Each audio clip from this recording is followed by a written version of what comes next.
Welcome back, everybody. Today's video is going to be a meta update for post TI 12, and we're going to be talking about the stocks rising for certain heroes in my pubs, and we're going to be talking about the way drafting really works in Immortal tier pubs and how I think you guys can apply this to your brackets, and exactly the formula I believe that's important to keep in mind that is ever shifting to optimize your draft in your pubs. Let's go ahead and get started. So I'd like to provide some context to the way drafting has started working in the Immortal bracket, and that's that heroes are prioritized based on first round, second round, and third round of the ranked all pick draft. And that's something that's been happening for a while. I've definitely mentioned it in my videos before, but it's important to note that this is something that is like a flow chart. You know, it constantly is evolving. It has its cycles where, say, a hero's getting picked third, fourth all the time for like a week, but it wins 55% of its games. People in my bracket, since it's a small enough player pool, they realize this and they start thinking, maybe I should pick this first. Or maybe it starts getting banned every third, fourth pick, like both teams are picking it in the second round. And then people realize it's getting banned in the second round because both teams are picking it because it's been winning 55% of its games. That suddenly people start picking it in the first round. And then in the case of some of the most broken heroes in history, for example, Spear Breaker this patch, or Team Spear Breaker,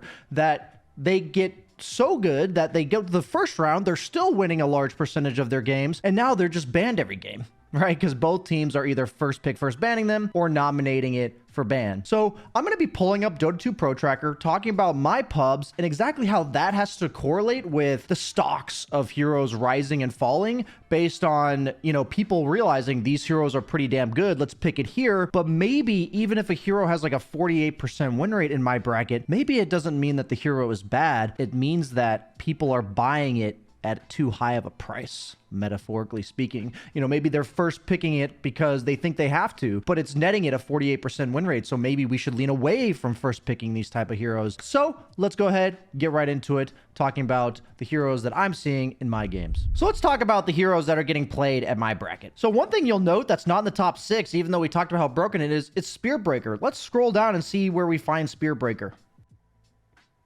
He's all the way down here. And you know why? Because he's getting first picked, first banned every single game, except for apparently 468 times. And when he does manage to squeak through, he's getting first picked and he has a 51.7% win rate. This is a perfect example of a hero whose all of his stocks are sold out. Everyone's trying to buy, and there's nobody left selling. And if you manage to finally grab him in one of your games, he is absolutely above a 50% win rate. What does it take to gain MMR? What does it take to climb in Dota? It takes above a 50% win rate. So the way you have to view this is like, okay, maybe 51.7 is not that all impressive of a number, but if I first pick Spear Breaker every single game in a bracket where everybody knows that you're going to, they're picking 3 counters, you will still win 51.7% of your games. And this is what's most important when it comes to drafting. If you guys wanting to think about min-maxing pubs, I don't only think this gains you MMR, I also think it makes you better at Dota by understanding what heroes counter what and how often they're good and just how good they are. This is a perfect example of a hero that is broken because it has escalated all the way to the point of being first pick, first ban almost every single game, that even when it does manage to go through, it's rocking almost a 52% win rate. That's definitely an outlier. That's definitely an anomaly. You know, Spear Breaker's the only hero right now that really fits that description. But there's heroes that we do see most of every game, right? And you could kind of assume that a hero like Muerta, being the #1 picked by a large margin, is in 90% of my games. Let's ignore the fact that sometimes she gets banned. But why aren't people banning Muerta, for instance? If you think about the impact that Muerta has on the map compared to a Spear Breaker, I have to change the entire way I play the game when I'm playing against Spear Breaker. You know, another hero that we all know about is Chaos Knight. Why would Chaos Knight get banned more than Muerta? Because Muerta doesn't just shit on you in lane. You know, CK wins every single lane, and if you're an offlaner against CK, playing against carry CK, or you're a carry against offlane CK, you're probably losing your lane. And you're probably losing it really badly. And that's something that feels really awful. And so you'll know that heroes that generally change the playstyle and are super frustrating to play against will get banned more often. And so oftentimes at the top of this chart, we're going to see the stronger, maybe broken meta heroes that don't necessarily change too much about the game. They have a little bit of utility, but people don't like hate playing against them, even if you don't like seeing them every single game. So what you'll note about the first 4 heroes here is that they're all range utility And Pugna, Weaver, and Muerta can actually flex between support and carry. So that's something that offers them to be picked earlier on in the draft. And I will say that pretty much all three of these heroes are first pick, first banned every single game. Weaver was getting to that level towards the end of TI with a high win rate during the playoffs. And what makes Weaver really strong right now is that he is really hard to gank as a ranged carry. And then his Deso Shard build has allowed him to actually scale really hard with an item that used to be only about killing heroes, but now with the Deso plus Shard, you Sakuchi through a creep wave and you one-shot it. So it's an item that now gives him farm as well as kill potential, and any carry that can itemize for farming and kill potential at the same time naturally goes up in ranks. So all these heroes I would consider reliable picks for you. It's a good time to learn these heroes, and it's a good time to study these heroes because there's tons of material and they're all rocking like pretty solid win rates. And so what you can assume for heroes that are picked this often and have about these win rates is if you know what you're doing, probably a 55% win rate hero. If you don't know what you're doing, which there's plenty of people that are trying to learn these heroes and pick them, you're probably sitting at like a 45% win rate. So what happens is if you pick this hero enough times to learn it, you know, your initial games, you'll probably be losing more than half, and then eventually you'll climb to a point where you're gaining more than half. So when you're thinking about like the buy sell of stocks of heroes, if you're learning heroes at the top here, it's really important that you invest enough games to actually reap the benefits of your learning curve, right? Because most of the time when you are learning a new hero, your win rate is naturally going to be lower than it theoretically should be. Now, that moves us on to the next section of 3 really broken heroes. You know, Treant Protector, probably one of the most boring heroes in all of Dota. I'm going to give a quick summary here. He has a 60% win rate. That is insane, by the way. He is first picked most games, but I think the only reason he slips through sometimes is either ban or people just don't want to play him. I'd say my biggest tip for Treant, if you're playing him, he is a support, is that your W, your Leech Seed, is for winning your lane. Your Living Armor is for winning other lanes. And your Q is to make you strong, is to make you be able to defend your tower and push out the wave if your carry retreats to jungle. So think about it as your Leech Seed enables your laning partner, Living Armor enables your other laning heroes to be stronger, and you can only want to really enable heroes based on how strong they are. The stronger they are, the more you enable them, the more impactful that enabling is. So in a game where you feel like your cores can't really be helped or don't need it necessarily, then going for max Nature's Grasp is really important for potentially ganking or defending your tower. And that's a mistake I've made several times, so that's like a little bit of a quick guide on Treant Protector for your skill build early and kind of thinking about how your hero wants to play. Kunkka and Spectre, I mean, I think Spectre is honestly underexploited. I think her laning stage struggles a lot against like offlane CK, offlane Wraith King, offlane Lone Druid, offlane Necro, anything that has built-in sustain. Basically, that's like the commonality between all of those heroes is that they can trade with Spectre. So if you're playing in Spectre, I really think her laning opponent is super important to be picked as a high sustain hero that pushes the tower, because I think this 53% win rate is kind of a fluke in the sense that Spectre is a strong hero, but people are starting to pick it first pick and it's not getting punished enough. I think Spectre is broken enough to be picked third, fourth and have a positive win rate, but people are getting away with picking it first and second, and I don't think that should fly. So keep an eye out if you're the offlaner, that I think it's largely your responsibility for picking these type of heroes, especially when Spectre's in the pool. That's like another dynamic of drafting that we didn't really touch on with like the stocks rising and falling, is that if hero like Spectre, who's considerably powerful in the meta, you don't want to be picking heroes that don't deal with her when she's available. So that's why when I have my drafting screen that I have the heroes I worry about in the meta, because I don't want to forget that, hey, Spectre's in the pool. I don't want to forget to pick an offlaner that's bad against Spectre and have Spectre get picked, and then she has a free game and 53% win rate. If a hero has this high of a win rate, that means you have to be ready for it. You have to be prepared for it in the draft. And if your heroes are bad against it ahead of time and you give it a good game, then boom, you know, you're putting yourself at a disadvantage, right? The idea is after the draft, above 50% chance to win the game. That means we did our job in the draft. So, you know, we see heroes like Nature's Prophet, Bristleback, CK. I'd put them in the same category as the top ones, where they're just strong. They're just annoying to play against. That's why they're banned a bit more. They are first pick, first banned pretty much every single game as well, but they're getting nominated for bans more often than the heroes at the top.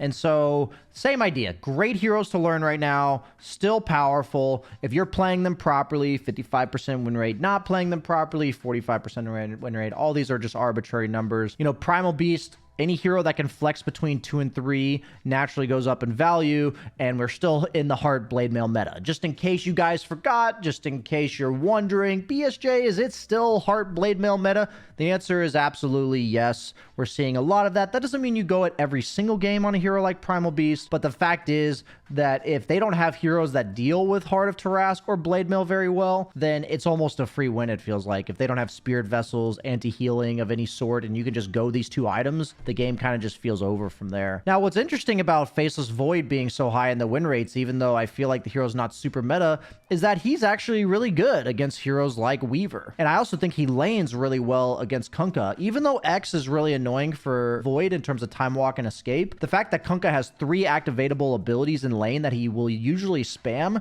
he's an amazing time dilation target, and then every time he Tidebringers, Void can Time Walk. So I think that the fact that he's good against Carry Weaver, and he's also good against one of the most popular offlaners right now, he's also good against Primal Beast and Bristleback. That's meaning that Faceless Void is getting picked probably 3rd, 4th as a reaction to these first heroes. I'm not seeing first pick Faceless Voids in my game, but it makes a lot of sense based on the heroes that he's good against. It's easy for me to say his win rate's high, he's getting picked a decent amount. This is why. It's very easy for me to like just make assumptions. Let's just remember that. You know, I could easily see a 48% win rate and spin this story the other way. But it actually makes sense, right? It makes sense that he is good against these heroes. I would lean away from picking him against the likes of CK, potentially Pugna as well. Heroes that either burst him or heroes that save during Chronosphere. Be a bit wary. In a Heart of Tarask meta, it's funny to see that Ancient Apparition, he is getting picked a lot, but he's still barely rocking a 50% win rate. I do think he's a nice support right now, but I don't think he's particularly broken, especially since his laning stage is a bit weak and he kind of needs like a carry like CK to get him out of the laning phase. So we look at these 2 heroes in my bracket being 48%, 49%, and you're probably thinking, BSJ, you literally made a video on Offlane Wraith King talking about how broken he is. Why is he 48% win rate? And that's exactly why we talked about this video in the terms of stocks, right? A hero that's getting purchased at too high of a price. People are valuing it too highly. Because if we look at this win rate, right? Let's look at Wraith King and Necro's pub win rate across all brackets. Wraith King, 55%. Necro, 54.9%. So I can tell you exactly what's happening in my games. Purely, and it's backed up by, you know, theoretical evidence here, is that Wraith King and Necro were getting picked later on in the draft about a week or 2 ago, and people were winning, right? That makes sense. But now people are straight up first picking Wraith King off lane. They're straight up first picking Necrophos mid. And that's leading to them getting countered, obviously. And their win rates are now 48% and 49% respectively. Not only does that mean a hero is getting highly prioritized, so it's getting more counters, but you have to also remember that that means that the hero is getting played by people that don't previously play it. I lost my first 2 Wraith King games this patch because I wasn't really familiar with exactly what Wraith King offered in the laning phase and like the mid game as well.